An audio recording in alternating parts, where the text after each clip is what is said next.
Hello दोस्तों। आज की इस कहानी का नाम है पति से प्यारा देवर। तो दोस्तों, कहानी को पूरा सुने और अच्छा लगे तो चैनल को सब्सक्राइब जरूर करें। चलिए शुरू करते हैं। मीनू की शादी को 1 साल हो चुका था। मीनू की अरेंज मैरिज थी, इसलिए उसे मोहन पसंद नहीं था। मीनू मोहन की तरफ ज्यादा ध्यान नहीं देती थी। मीनू का सारा ध्यान हमेशा अपने देवर अमित की तरफ ही रहता था। मोहन, मम्मी, मीनू कहाँ है? दिखाई नहीं दे रही। माँ, पता नहीं, अभी तो रसोई में थी। बोल रही थी कि आज खीर बना रही है। तुम्हारा खीर खाने का बहुत मन है। तुमने उसे ऑफिस से फोन कर दिया था कि आज खीर बना देना। मोहन, मैंने तो कोई फोन नहीं किया। अच्छा चलो, कोई बात नहीं। अगर उसने इतने प्यार से बनाई है तो खा लूंगा। मोहन आवाज लगाते हुए, मीनू। मीनू कहाँ हो? सुमित के कमरे में। मीनू, क्या बात है देवर जी? आपने अभी तक खीर को टेस्ट भी नहीं करके बताया कि कैसी है। मैंने इतने प्यार से आपके लिए खीर बनाई थी। आपको खीर में किशमिश पसंद है, इसलिए मैंने ढेर सारी डाली है। अमित, थैंक यू भाभी। आप मेरा कितना ख्याल रखती हो। काश मेरी फ्यूचर वाइफ भी आपके जैसी हो। मीनू, आप जब इस तरह से मीठी मीठी बातें करते हो ना तो मुझे बहुत क्यूट लगते हो। जी तो करता है आपको गले से लगा लूं। अमित, भाभी, आपकी मजाक करने की आदत मुझे समझ नहीं आती। मीनू बात पलटते हुए, अरे हाँ, मैं तो मजाक कर रही थी। चलो अब आप खीर खाओ। लगता है मोहन मुझे आवाज लगा रहे हैं। मैं उनकी बात सुन लूं? ये भी आते ही शोर मचाना शुरू कर देते हैं। मोहन अपने कमरे में ही था। मीनू कमरे में जाती है। मीनू, क्या बात है? इतना चिल्ला क्यों रहे थे? बोलो, क्या काम है? मोहन, बस ऐसे ही। तुमने मेरे लिए खीर बनाई, ये देखकर मुझे बहुत खुशी हुई। इसलिए तुम्हें थैंक यू बोलने के लिए आवाज लगा रहा था। मीनू, तुम्हारे लिए नहीं बनाई वो खीर, मैंने अपने प्यारी देवर जी के लिए बनाई है। देवर जी को मेरे हाथों की खीर बहुत पसंद है ना, इसलिए। मोहन, ओह, अच्छा अच्छा। चलो, ये भी अच्छी बात है। भाभी हो तुम उसकी। अपने देवर की पसंद का ख्याल तुम नहीं रखोगी तो और कौन रखेगा? मोहन इस बात से अनजान था कि मीनू के मन में आखिर क्या चल रहा है। अमित के मन में ऐसा कुछ नहीं था। वह तो यही समझता था कि उसकी भाभी वैसे ही उसका ख्याल रखती है, इसलिए उसने कभी इन बातों पर ध्यान ही नहीं दिया। मीनू अक्सर अमित के आसपास घूमती रहती। सास को सारी बात समझ में आ रही थी।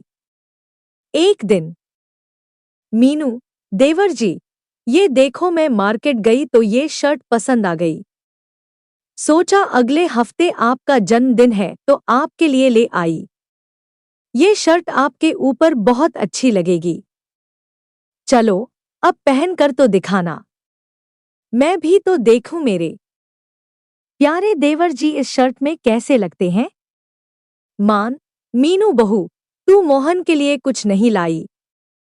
कल उसका भी तो जन्मदिन है ना। मीनू अपनी सास की बातों को सुनकर घबरा जाती है, क्योंकि सचमुच वो मोहन का जन्मदिन भूल चुकी थी। उसे तो सिर्फ अमित के जन्मदिन का इंतजार था। वो बात को पलटने लगती है। मीनू, हाँ हाँ मम्मी जी, मैंने एक शर्ट पसंद की है। शाम को मोहन को अपने साथ ले जाऊंगी तो वो भी एक बार पसंद कर लेंगे। तभी सोच रही थी हाथों हाथ खरीद दूंगी। अमित, थैंक यू भाभी, ये शर्ट मुझे बहुत पसंद आई है। मेरे जन्मदिन का सबसे पहला गिफ्ट आपने ही दिया है। माँ, मन में मुझे सब पता है बहू तेरे मन में क्या चल रहा है। मुझे अब इसका हल जल्द ही ढूंढना होगा। दिन व दिन मीनू का अमित से नजदीकियां बढ़ता ही जा रहा था। अगले दिन मोहन का जन्मदिन था। मीनू तबीयत खराब का बहाना करके कमरे में ही लेटी रही। मोहन के कुछ दोस्त उसे जन्मदिन की बधाई देने आए तो उन्होंने केक वगैरह कटवाया, पर मीनू उनके सामने भी कमरे से बाहर नहीं आ रही थी। मोहन, मीनू, मेरे फ्रेंड्स जन्मदिन की बधाई देने के लिए आए हैं। उनके लिए चाय स्नैक्स वगैरह का कुछ अरेंजमेंट अगर तुम कर देती तो। वो लोग बहुत देर से बैठे हुए हैं। मम्मी रसोई में अकेले इतना नहीं संभाल पाएंगी। मीनू, मेरे सिर में बहुत दर्द है मोहन, और तुम्हें अपना जन्मदिन मनाने की पड़ी है। तुम कैसे हो मोहन? तुम्हें मेरी तबीयत का बिल्कुल भी ख्याल नहीं है। मोहन, ओह सॉरी मीनू, मेरा वो मतलब नहीं था। कोई बात नहीं, तुम आराम करो, मैं नाश्ता बाजार से ऑर्डर कर दूंगा। तभी अमित कमरे में आ जाता है। अमित, भाभी, मेरे कुछ फ्रेंड्स भैया को जन्मदिन की बधाई देने के लिए आए। मैंने उन्हें कहा था कि आपके हाथ के ब्रेड पकौड़े बहुत टेस्टी होते हैं। चलो कोई बात नहीं, अगर आपकी तबीयत खराब है तो मैं बाहर से कुछ ऑर्डर कर लेता हूँ। मीनू, बाहर से क्यों ऑर्डर करना देवर जी? मैं गर्मा गर्म ब्रेड पकौड़े अभी बना देती हूँ। आखिर आपके दोस्त पहली बार आए हैं और मेरे हाथ के ब्रेड पकौड़ी खाने चाहते हैं, तो ब्रेड पकौड़ा बनाने में मुझे देर ही कितनी लगेगी? इस समय मोहन भी वहां सामने मौजूद था। यह सब बातें सुनकर उसे थोड़ा अजीब लगा। मोहन, मीनू, अभी जो मैंने बोला तब तो तुम्हारी तबीयत खराब थी, पर जैसे ही अमित ने कहा तो तुम एकदम से उठ गई। ये ठीक नहीं है मीनू, कहीं ऐसा ना हो कि एक दिन तुम्हें पछताना पड़े। मीनू की सांस जान चुकी थी कि पानी सिर से ऊपर उठ गया है, इसलिए अब उसने सोचा कि अमित की शादी हो जाए। इसलिए मोहन ने मां के कहने पर अमित के लिए लड़की ढूंढना शुरू कर दिया और अमित को एक लड़की पसंद आ गई। लड़की का नाम चांदनी था। मीनू चांदनी को देखकर जलन से भर गई। अमित चांदनी से फोन पर बात करता तो मीनू और भी गुस्से में आ जाती। मीनू, देवर जी, मैंने आपके लिए इतनी मेहनत करके पिज्जा बनाया और आपने पिज्जा खाया तक नहीं। अमित, फोन पर, एक सेकंड चांदनी, जरा होल्ड करना। अमित, सॉरी भाभी, वो चांदनी का फोन आ गया था इसलिए। मैं अभी खा लेता हूं। अमित, फोन पर, चांदनी, मैं तुम्हें थोड़ी देर बाद फोन करता हूं। मीनू, अरे ये लो मेरे हाथ से खाओ। ये लो। अमित, रुको, अरे मुझे उठने तो दो। मीनू जानबूझकर अमित से चिपकने लगती है।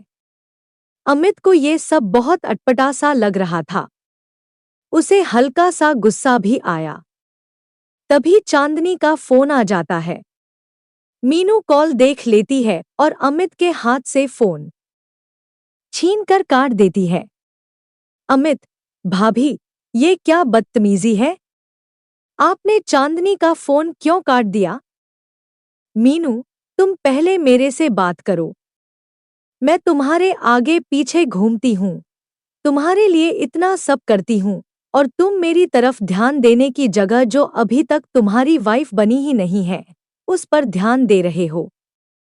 अमित, मैं आपका बिल्कुल भी मतलब नहीं समझ पा रहा हूँ। आप हटो, मुझे चांदनी से मिलने जाना है। हम दोनों एक रेस्टोरेंट में मिल रहे हैं, इसलिए मुझे अभी जाना है। मुझे देर हो रही है। कुछ दिनों में अमित और चांदनी की शादी हो जाती है। अब शादी के बाद अमित अपनी वाइफ पर ही ध्यान देता था।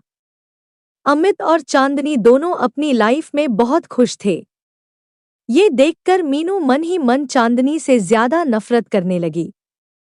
चांदनी और अमित मूवी देखने जाने वाले थे। मीनू ये बात जानती थी। चांदनी तो यही सोचती थी कि मीनू उसकी बड़ी जेठानी है, इसलिए वो उसी तरह से उससे अच्छा व्यवहार करती थी। चांदनी, भाभी, आप भी हमारे साथ मूवी देखने चलो ना। चलो ना भैया, आज हम चारों एक साथ मूवी चलते हैं। मीनू, ठीक है, मैं जल्दी से तैयार हो जाती हूँ। मोहन, मीनू, अब मेरा मूवी देखने जाने का बिल्कुल भी मन नहीं है।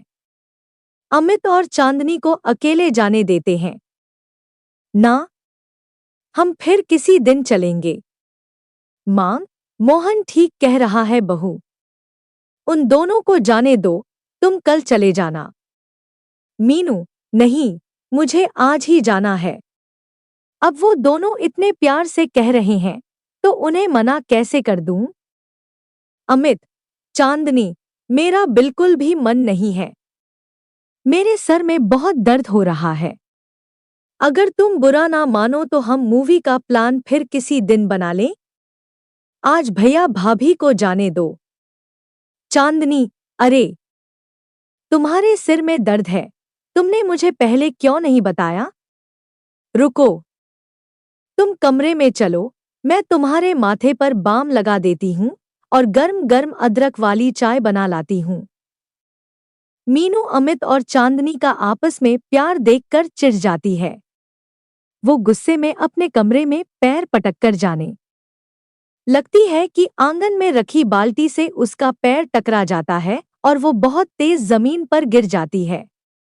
वो देखती है अमित उसे उठाने नहीं आता। वो उसे देखकर कमरे में चला जाता है, पर उसका पति मोहन भागा हुआ उसके पास आता है। मोहन, मीनू, तुम ठीक हो ना? तुम्हें ज्यादा चोट तो नहीं आई? कहाँ ध्यान रहता है पता नहीं? बिल्कुल भी अपना ध्यान नहीं रखती हो। अपना हाथ दो। आराम से उठो। मीनू की आंखों में आंसू आ जाते हैं। वो जिस पवित्र रिश्ते को आज तक समझ नहीं पाई, उसका मतलब आज उसे साफ साफ समझ आ रहा था। वो जान गई कि उसकी असली खुशी उसके पति के साथ ही है। उस दिन से मीनू ने अपना व्यवहार ठीक कर लिया और मोहन के साथ अपने रिश्ते को मजबूत बनाने की कोशिश करने लगी।